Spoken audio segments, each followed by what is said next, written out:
નમસ્કાર દોસ્તો, હું પંકજ આપનું સ્વાગત કરું છું તમારી પ્રિય ચેનલમાં. દોસ્તો, હજુ સુધી ચેનલને સબસ્ક્રાઈબ ન કરી હોય તો અત્યારે જ કરી દેજો. અત્યારે આજે આપણે વાત કરવા જઈ રહ્યા છીએ એક એવી મહિલાની જે ધારે તો શું ન કરી શકે તેનો પત્ર આપણને એક મહિલાએ મેલથી મોકલ્યો છે, જે હું આપને શબ્દશ કહેવા જઈ રહ્યો છું. તો ચાલો શરૂ કરીએ. મમ્મા, આજે ફર્સ્ટ ડે છે મારા કોલેજનો. મારે લિસ્ટમાં પણ જોવું પડશે કે કયો ક્લાસ આવ્યો તે જોવા હું જરા જલ્દી નીકળું છું. મમ્મા કહે, જો બેટા, ધ્યાન રાખજે અને મૂંઝાતી નહીં, અને આપણે કોલેજ ભણવા જઈએ છીએ તે વાત ક્યારેય દિમાગમાંથી નીકળવા ન દેતી હો. હા મમ્મા, સમજી ગઈ. મેં ઉતાવળે નાસ્તો કર્યો અને કોલેજ જવા નીકળી. કોલેજના ગેટ પર પહોંચતાની સાથે જ મારી ધડકન તેજ થઈ ગઈ. મારા હાથમાંની 2 બુક્સને મેં વધુ પકડી. જોરથી એક ઊંડો શ્વાસ ભરી પરસેવાને લૂછતી હું કોલેજમાં પ્રવેશી. મારા હોઠ ટેન્શનમાં ઘડી ઘડી સુકાઈ રહ્યા હતા. આંખોમાં પણ આસપાસનું દ્રશ્ય જોઈ જરા અસ્થિર થઈ રહી હતી. જેમ તેમ કરતાં હું નોટિસ બોર્ડ સુધી પહોંચવામાં સફળ નીવડી. માંડ મારો ક્લાસ જોયો, જે FYJCA હતો. હું ધીમા પગલે મારો ક્લાસ ગોતી રહી હતી. કદાચ ખૂબ પરેશાન હતી તેવામાં એક સ્વર સંભળાવ્યો. હાય, આઈ એમ રાહુલ. મેં જરા ફરીને જોયું ને ઉત્તર આપ્યો, હાય, આઈ એમ ખનક. રાહુલે કહ્યું, ન્યૂ સ્ટુડન્ટ? ખનકે કહ્યું, જી હા.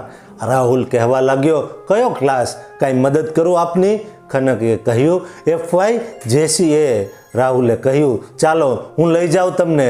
હું આ કોલેજમાં 3 વર્ષથી છું. દરેક ક્લાસરૂમનો મને ખ્યાલ તો શું, નકશો સુદ્ધા મારા દિમાગમાં છે. દેખાવમાં સીધો લાગતો હોવાથી હું રાહુલ સાથે ચાલવા લાગી. થોડી આમ તેમ વાતો કરતાં તેણે મને એક દરવાજો બતાવ્યો અને મેં તેનો આભાર માની દરવાજો ખોલી અંદર પ્રવેશવા ગઈ. ત્યાં મારા મોઢામાંથી ચીસ નીકળી ગઈ અને સાથે થોડા આંસુ પણ. તે મારો ક્લાસ નહીં પણ બોયઝ ટોયલેટ હતું. હું ખૂણામાં ઊભી રહી ગઈ અને મારા આંસુ લૂછવા લાગી. ત્યાં જે ઠહાકા સાથે હસવાનો અવાજ આવ્યો. જોયું તો રાહુલ અને તેના મિત્રો હતા. તેઓ મારું રેગિંગ કરી રહ્યા હતા.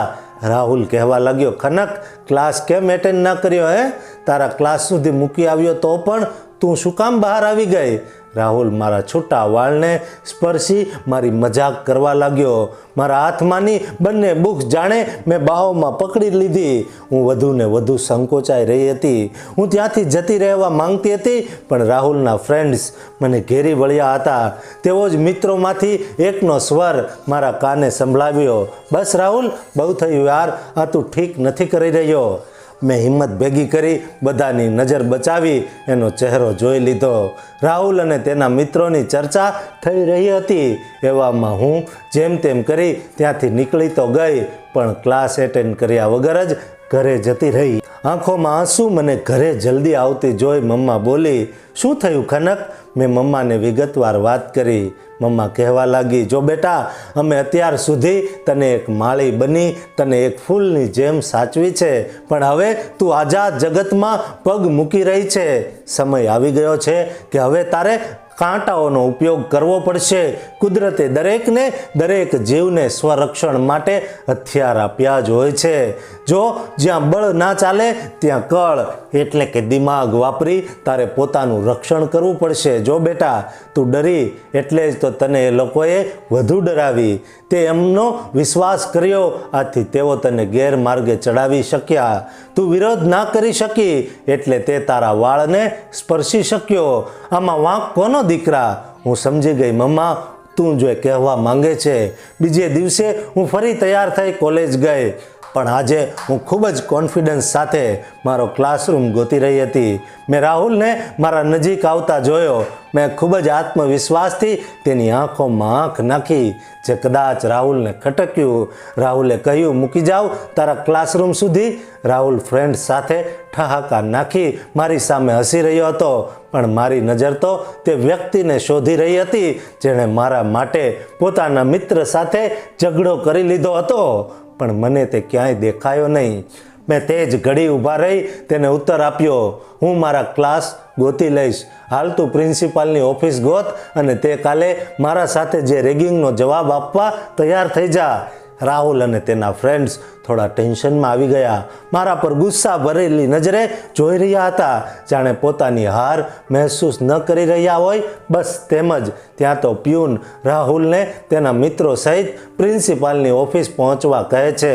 રાહુલ મારા સામે જોઈ ગુસ્સો કરે છે ને હું કટાક્ષ ભર્યું હાસ્ય વેરી પોતાનામાં જ અલગ વિશ્વાસ મહેસૂસ કરી મારા ક્લાસરૂમ તરફ જતી રહી. ક્લાસમાં પ્રવેશતા જ પ્રથમ જે ચહેરો મારા સમક્ષ આવ્યો તે હતો રાહુલના તે મિત્રનો. હું ચાલતા ચાલતા અટકી ગઈ. તે મારા તરફ આગળ વધ્યો અને મને ગઈકાલ માટે સોરી કહી માફી માંગવા લાગ્યો. મેં સહજતાથી તેનો આભાર વ્યક્ત કર્યો અને કહ્યું કે તમારે સોરી કહેવાની કોઈ જ જરૂર નથી, કારણ કે તમે તો મારા માટે તમારા મિત્રો સાથે પણ લડી ગયા. અમે એક જ બેન્ચ પર જઈને બેસી ગયા. મેં તેનું નામ પૂછ્યું. હું ખનક. મનને કહ્યું કાલે જે થયું પછી મેં રાહુલ સાથે રહેવાનું છોડી દીધું, કારણ કોલેજમાં બધી મજાક મશ્કરી ઠીક છે, પણ કોઈ સ્ત્રીનું અપમાન મારાથી સહન નથી થતું. હું બહુ નાનો હતો એ સમયે મારા પિતાનું મૃત્યુ થયું હતું અને ફક્ત મારી માએ જ મને મોટો કર્યો છે. તેમણે મને ઘરે ટિફિનો બનાવી કાળી મહેનત કરી મને કોલેજ ભણવા મોકલ્યો છે, ના કે બીજી સ્ત્રીઓનું અપમાન કરવા. હું હવે મારી મા માટે ભણી ગણી કંઈક કરવા માંગુ છું. ખનક કહેવા લાગી, ખૂબ ઉચ્ચ વિચારો ધરાવો છો તમે. મનન અને હું હવે સારા મિત્રો બની ગયા હતા. મનન ભણવામાં ખૂબ હોશિયાર હતો, આથી મને પણ મદદ કરતો. થોડા દિવસ તો બધું જ સામાન્ય રહ્યું.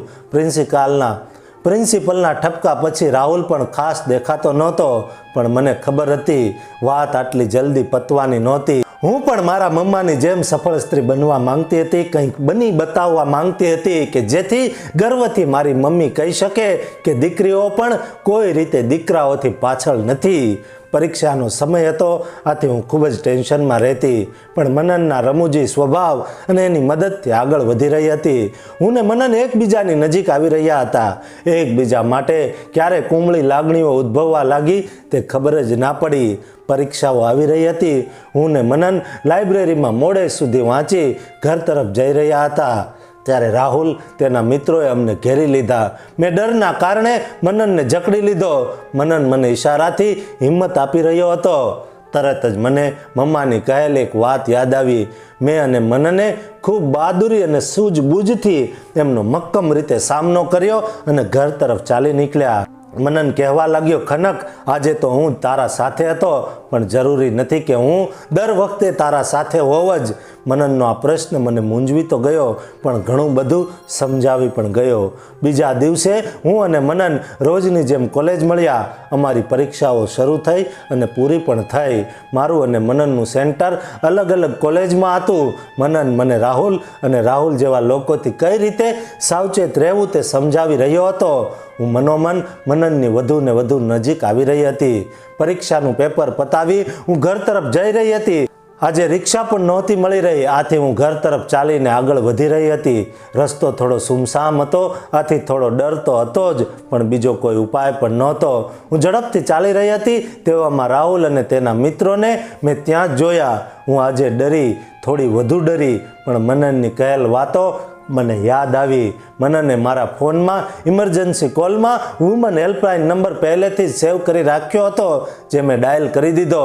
પણ મદદ મળે ત્યાં સુધી મારી જાતને બચાવવી એ મારી જવાબદારી હતી. રાહુલના રેગિંગ પછી મનનના કહ્યા પ્રમાણે હું ચીલી સ્પ્રે એટલે કે મરચાની ભૂકીનું સ્પ્રે મારા સાથે અચૂક રાખતી. રાહુલ અને તેના મિત્રોનો ઈરાદો તેમના વર્તન પરથી ઠીક નહોતો લાગી રહ્યો. મેં તેના ઈરાદા સમજવાની કોશિશ કરી. થોડો સમય મદદ મળતા સુધી હું સુરક્ષિત રહી શકું એ માટે નુસ્ખા અજમાવી રહી હતી. રાહુલ અને તેના મિત્રો જેવા મારા નજીક આવ્યા કે મેં ખૂબ જ જોરથી ડર્યા વગર મદદ માટે ચીખવા લાગી, જેથી મને આસપાસના લોકોની મદદ મળી શકે. પણ અફસોસ, કોઈ ખાસ મદદ ન મળી. રાહુલ મારા નજીક આવી ગયો અને તેના મિત્રોની મદદથી મારા પર આવી થવાની કોશિશ કરવા લાગ્યો. તે જ સમયે મેં રાહુલ અને તેના મિત્રોની આંખમાં સ્પ્રે છાંટી દીધો. તેઓ લગભગ હવે કંઈ જ કરી શકે તેવી હાલતમાં નહોતા. તે સમયનો ફાયદો ઉઠાવી મેં પોતાની જાતને એક મહેફૂસ અને સુરક્ષિત જગ્યાએ છુપાવી, જ્યાંથી હું રાહુલ અને તેના મિત્રોને પણ જોઈ શકું અને મદદ માટે પોલીસ આવે તો તેને પણ જોઈ શકું. ત્યાં રહેલ મોટો પથ્થર પાછળ હું છુપાઈ ગઈ અને પર્સમાં રાખેલ નાની બ્લેડ પણ મને તલવાર સમાન લાગી રહી હતી. તે મારા હાથમાં રાખી હું મદદની રાહ જોવા લાગી. ટૂંક સમયમાં જ પોલીસ આવી અને રાહુલ અને તેના મિત્રોને પકડી મને મારા ઘરે એમખેમ મૂકી ગઈ. આ બનાવ પછી હું મારા અંદર કંઈક અલગ આત્મવિશ્વાસ મહેસૂસ કરવા લાગી. મનનની આંખોમાં મારા માટે જે ગર્વ હતો એ હું જોઈ રહી હતી. તેની ખુશી વર્ણવી શકું તેમ પણ નહોતી. મેં મનનને સેલ્ફ ડિફેન્સના ક્લાસ શરૂ કરવા કહ્યું. મનન શારીરિક રીતે ખૂબ જ ફિટ અને વળી કરાટે પણ જાણતો. મનને ડિફેન્સ ક્લાસ ચાલુ કરી બાળકીઓને ટ્રેન કરવાનું શરૂ કર્યું. તેની માને ઘર ચલાવવામાં આર્થિક મદદ પણ કરવા લાગ્યો. મેં પણ મનન સાથે સેલ્ફ ડિફેન્સ શીખવાનું શરૂ કર્યું. આમ આગળ વધતા મેં પોલીસમાં ભરતી મેળવી ટ્રેનિંગ લેવાનું શરૂ કર્યું. આજે હું લેડી ઇન્સ્પેક્ટર છું. ફક્ત રાહુલની એક રેગિંગના કારણે હું ભાંગીને વિખેરાઈ પણ શકી હોત. પણ મમ્માના અને મનનના સાથ અને સલાહના આધારે મેં હાર ન માનીને મારા અંદરના ડરને મેં જાતે જ પરાજિત કર્યો અને તેના લીધે જ આજે હું ઇન્સ્પેક્ટર બની બીજી સ્ત્રીઓને પણ રક્ષણ આપું છું. હાલ પણ હું મહિલાઓને સેલ્ફ ડિફેન્સ શીખવા અને સંકટ સમયે મારી માએ મને આપેલ શીખ આપતી રહું છું. આજની મહિલાઓ અબળા નહીં સબળા છે. મનન અને મારા લગ્નને આજે 7 વર્ષ થયા.